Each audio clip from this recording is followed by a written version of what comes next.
تو بیا زموږ استاد محترم فرمایل چې حضرت عمر رضی الله تعالی عنہ دا مخې ته یو سړی تیر شو او هغه داسې عجیبه په مصیبتونو کې مبتلا و چې په غوږونو باندې هغه کړو، په سترګو باندې هغه ډډو، په خپو باندې هغه کړو او د هغه د جسم هغه حالت داسې بیماري په هغه باندې لګېدلې وه چې هغه ټول شکل صورت هغه ټول یې ګډوډ.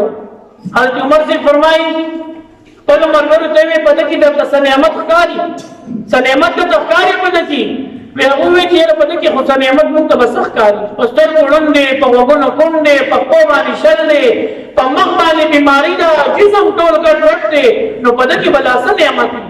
حضرت عمر رضی الله تعالی عنہ فرمایل وی ډېر نعمتونه دي خو یو نعمت درته ذکر کوم چې دې کم خوراک وکړي نو هغه په سهولت سره خارج شي که نه؟ کم خوراک چې دی په خوله باندې وکړي هغه خوراک په سهولت باندې د ده قضای حاجت وشي، که تشي مې چا دی که ډکي په قلارو پر حد باندې وځي د دې نه بل غټ نعمت بلا څه کیدی شي.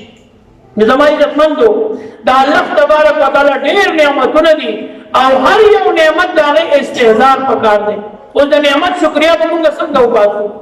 د نعمت د شکریا دپاره علما فرمایي یو خپل عادت جوړول پکار دي د اللهم لک الحمد ولک الشکر.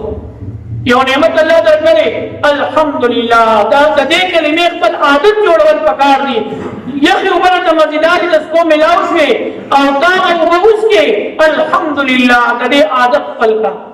د طبیعت موافق کار دی وشو ګاډی درته میلاو شو الحمدلله د دې عادت جوړ کړه اللهم لک الحمد ولک الشکر.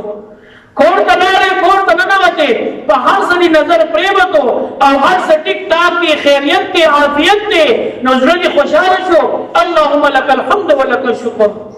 روټۍ درته میلاو شوه هغه روټۍ میلاوېدو باندې اللهم لک الحمد ولک الشکر او دا روټۍ دې وخوړه ستا هغه لوږه ختمه شوه تا ته الله جل شانو نعمت درکړو اللهم لک الحمد ولک الشکر. د دغې روټۍ ده ویستو لپاره الله عافیت و ثاني نصیب کړه اللهم لک الحمد ولک الشکر.